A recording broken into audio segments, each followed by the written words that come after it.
ಹಾವಿನ ಕೊಂಬಿನ ತುದಿಯಲ್ಲಿ ಒಂದು ಸಾಜೀವ ನಿಂತಿದ್ದ ಕಾಲವೇ. ಹಾವಿನ ಕೊಂಬಿನ ತುದಿಯಲ್ಲಿ ಒಂದು ಸಾಜೀವ ನಿಂತಿದ್ದ ಕಾಲವೇ. ನಿನ್ನ ನನದ ಜೀವನ್ ಮುಕ್ತನಲ್ಲವೇನೋ. ನಿನ್ನ ನನದ ಜೀವನ್ ಮುಕ್ತನಲ್ಲವೇನೋ. ಸದಾ ಹರಿಹರಿ ಎಂದು ಹೊರಳುತ್ತ ನೆರಳುತ್ತ. ಸದಾ ಹರಿಹರಿ ಎಂದು ಹೊರಳುತ್ತ ನೆರಳುತ್ತ ಇರುವ ಜೀವನ್ ಮುಕ್ತನಾವುದಕ್ಕೆ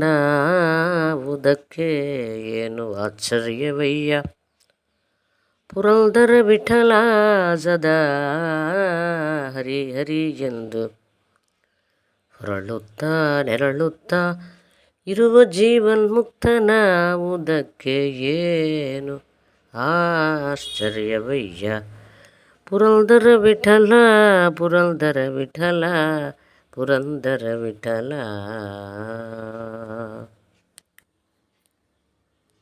ಹರೇ ಕೃಷ್ಣ. ಇದು ಒಂದು ಭಗವಂತನ ನಾಮಸ್ಮರಣೆ, ಅದರ ವಿಶೇಷ ಮಹಿಮೆನ ಇಲ್ಲಿ ಹೇಳಿಕೊಡ್ತಾರೆ. ಏನಂದರೆ, ಹಾವಿನ ಕೊಂಬಿನ ತುದಿಯಲ್ಲಿ ಒಂದು ಸಾಸಿವೆ ನಿಂತಿದ್ದ ಕಾಲವೆಂದರೆ, ಹಾವು ಅಂದರೆ ಗೋವು, ದನ, ಹಸು. ಅದರ ಕೊಂಬು ಒಳಗೆ, ಅದರ ಕೋಡು, ಆ ಕೋಡು ಒಳಗೆ ಒಂದು ಸಾಸಿವೆ ಎಷ್ಟು ನಿಲ್ಲಕ್ಕೆ ಸಾಧ್ಯ.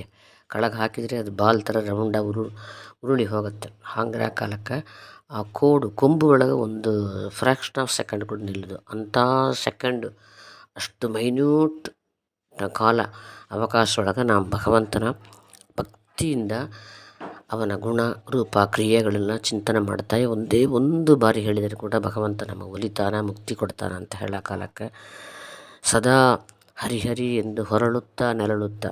ಹೊರಳಾವಳ ಮಲಿಕಂಬಾಳಲಿಲ್ಲವಳ ಕೂಡ ಅವಳ ನೆರಳಾವಳ. ಯಾವ ಕೆಲಸ ಮಾಡಿದರೆ ಕೂಡ ಭಗವಂತನ ಹರಿಹರಿ ಅಂತ ಹೇಳೋವರಿಗೆ, ಆ ಭಕ್ತರಿಗೆ, ಅವರಿಗೆ ಮುಕ್ತಿ ಕೊಡೋದು ಏನು ದೊಡ್ಡ ಆಶ್ಚರ್ಯವ ಅಂತ ಕೇಳ್ತಾರೆ. ಅದರಿಂದ ನಾವು ಲಕ್ಷ ಬಾರಿ ದೇವ್ರ ನಾಮ ಭಕ್ತಿ ಇಲ್ಲ ಹಂಗೆ ಹೇಳೋದಕ್ಕಿಂತ ಒಂದೇ ಒಂದು ಬಾರಿ ಭಕ್ತಿಪೂರ್ವಕವಾಗಿ ಅವನ ಚಿಂತನೆ ಮಾಡ್ತಾ ಹೇಳಿದೆ ಅಂದರೆ ಅದು ತುಂಬ ದೊಡ್ಡ ಪುಣ್ಯನ ಕೊಡುತ್ತೆ, ಮುಕ್ತಿಯೇ ಕೊಡುತ್ತೆ ಅಂತ ಹೇಳ್ತಾರೆ ದಾಸರು. ಅದರಿಂದ ನಮಗೆ ಎಷ್ಟು ಸಾರಿ ಹೇಳಿದೆ ಅಂತ ಹೇಳೋದಕ್ಕಿಂತ ಎಷ್ಟು ಭಕ್ತಿಯಿಂದ ಹೇಳಿದೆ ಎಂಬುದು ಮುಖ್ಯ ಎಂಬುದು ಇದರೆಲ್ಲ ತೋರಿಸಿಕೊಡ್ತಾರೆ ದಾಸರು. ಶ್ರೀಕೃಷ್ಣ ಅರ್ಪಣಮಸ್ತು.